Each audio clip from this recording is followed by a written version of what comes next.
Buenos días, amigos. Soy el doctor Héctor Rocha Hernández, psiquiatra, psicoterapeuta. En su programa Consultas con el Psiquiatra, dentro del canal Lucero del Mediodía Online. Estaremos hablando acerca del trastorno de estrés postraumático, que es una circunstancia muy difícil y complicada cuando tiene las consecuencias que lamentablemente se pueden evitar con un tratamiento oportuno en la mayor parte de los casos. El trastorno de estrés postraumático es aquella situación, complicación emocional, física, mental incluso, y en otras áreas también, que ocurre posterior a un evento que resulta traumático, que resulta seriamente en afectación de la estructura mental, de la estructura emocional de las personas, y que ese equilibrio que normalmente tenemos para poder desarrollarnos y estar en las actividades de la vida cotidiana se rompe. Veremos algunas imágenes en donde se presentan situaciones que generan el estrés o que pueden generar este trauma mental, psicológico, como el secuestro, por ejemplo, personas que están en situaciones de total estar inermes, de estar a expensas de la violencia psicológica que se acostumbra a hacer en esos casos y que agrede de manera severa, de manera aplastante la integridad de la persona, de la personalidad de quien está sufriendo esta situación. Algunos de los síntomas del trastorno por estrés postraumático se presentan desde los primeros días. A veces suele ocurrir que pueden pasar algunas semanas para que se empiecen a manifestar. Cuando ocurren estos síntomas dentro del primer mes, estaríamos hablando de un estrés agudo. Si este estado emocional intenso pasa después de este periodo, pues se ha resuelto por los mecanismos naturales de equilibrio que tenemos, emocionales, fisiológicos, mentales, y bueno, pues queda como un hecho evidentemente desagradable, pero que no es más trascendente. Cuando estos síntomas persisten después de un mes o 2 o 3 o varios meses, estaremos hablando ya del estrés postraumático, y en algunas de las imágenes vemos las consecuencias del mismo, que ahora nos referiremos. Les decía que uno de los síntomas principales son estos flashback o flashazos, como recuerdos que vienen a la memoria de manera instantánea y en cualquier momento, y que son como dicen las personas, los pacientes que lo padecen, como volver a vivir y a estar otra vez viviendo y viendo la película del trauma. Esto viene cargado con una reacción fisiológica muy importante, similar a lo que ocurre con las crisis de pánico, con las crisis de angustia. Y bueno, pues esto genera un miedo, evidentemente, a volver a experimentar estos recuerdos. Sin embargo, en muchos de los casos esto no es posible lograrlo por sí mismo y se requiere una ayuda profesional. Esta experimentación del hecho traumático se manifiesta también durante el sueño, a manera como de pesadillas, de volver otra vez a soñar con casi la misma intensidad aquel evento o aquella situación que fue tan agresiva, tan violenta. Evidentemente estas reacciones fisiológicas que se tienen son muy similares a las que están relacionadas obviamente con el miedo, que es la emoción básica que ocurre cuando hay una agresión, y el miedo pues con todas las consecuencias fisiológicas, la sudoración, la taquicardia, la dificultad para respirar, el aumento en la presión arterial, adormecimientos, y esto es como reacciones fisiológicas, sensaciones de hueco en el estómago, manifestaciones estomacales, etc. Sensación de estar viviendo esa situación y sentirse expuestos totalmente sin saber cómo salir. Como resultado de esto hay un intento o un miedo y una necesidad como de escapar. ¿De qué?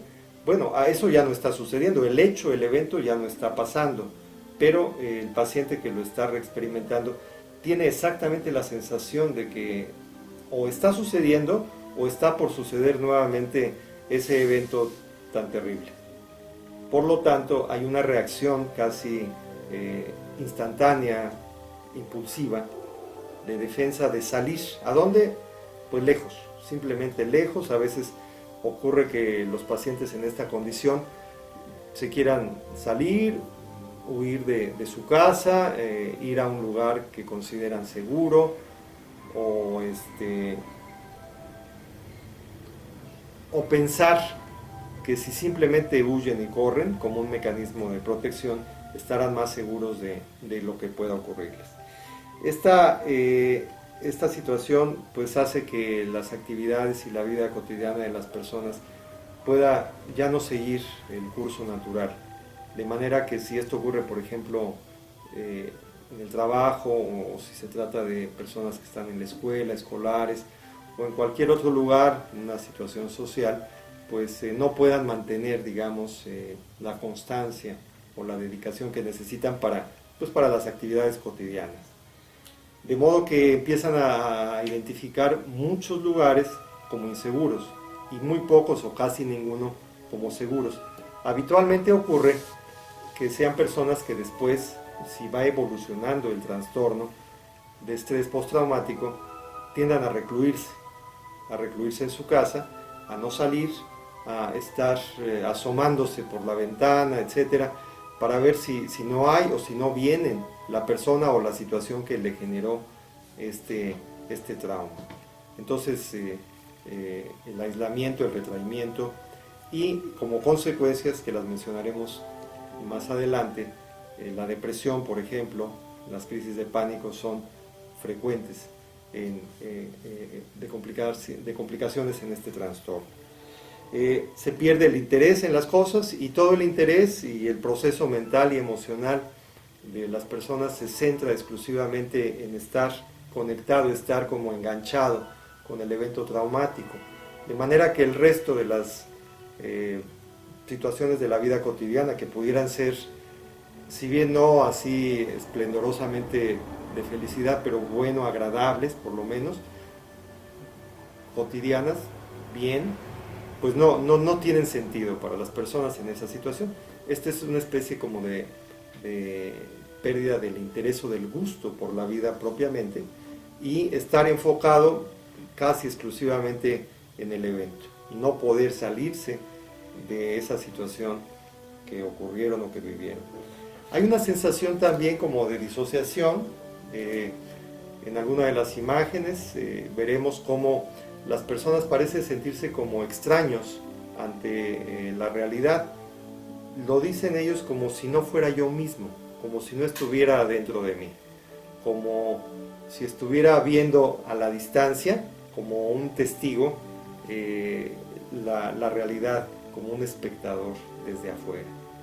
Esta reacción de disociación es un mecanismo de defensa que tenemos y que también se dispara instantáneamente de manera involuntaria, como para proteger a una parte del estado mental, proteger a la persona. Entonces hay esta disociación, lo cual da la percepción de no estar dentro de uno mismo, de estar como dividido, como separado, por decirlo así, de la realidad. Estas son consecuencias que realmente pues, le generan mucha ansiedad y mucha angustia y preocupación a las personas. Vemos imágenes en las cuales, por ejemplo, las personas pueden estar pues, en esta postura de sentirse atrapados, de sentirse como encerrados dentro de una situación mental de la cual no pueden salir. Por supuesto que la perspectiva que tienen acerca del futuro, del proyecto de vida o de las actividades se negativiza, de manera que la percepción se hace cada vez más y más pesimista, catastrófica, como si de ahora en adelante las cosas ya no tuvieran sentido o fueran a salir mal. Esta perspectiva pesimista es porque la estructura mental del yo, la estructura de la fortaleza emocional, psicológica, está muy afectada, muy dañada, muy herida, muy disminuida. Y esto pues no permite tener una perspectiva favorable o positiva acerca de la realidad. De modo entonces que las relaciones emocionales, las relaciones interpersonales se empobrecen. Hay una dificultad importante para demostrar, para mostrar y para recibir afecto, cariño, interés, aprecio, para disfrutar las cosas. Hay una dificultad o un desinterés en la vida interpersonal, en las relaciones sociales, en la vida familiar, de pareja, con los hijos, con los amigos, etc. Se empobrece mucho las capacidades emocionales y afectivas cuando el estrés postraumático ha dejado un efecto muy severo y no ha sido, repito, tratado oportuna y adecuadamente por un profesional. Por esto es muy importante tener en cuenta la búsqueda de la atención profesional.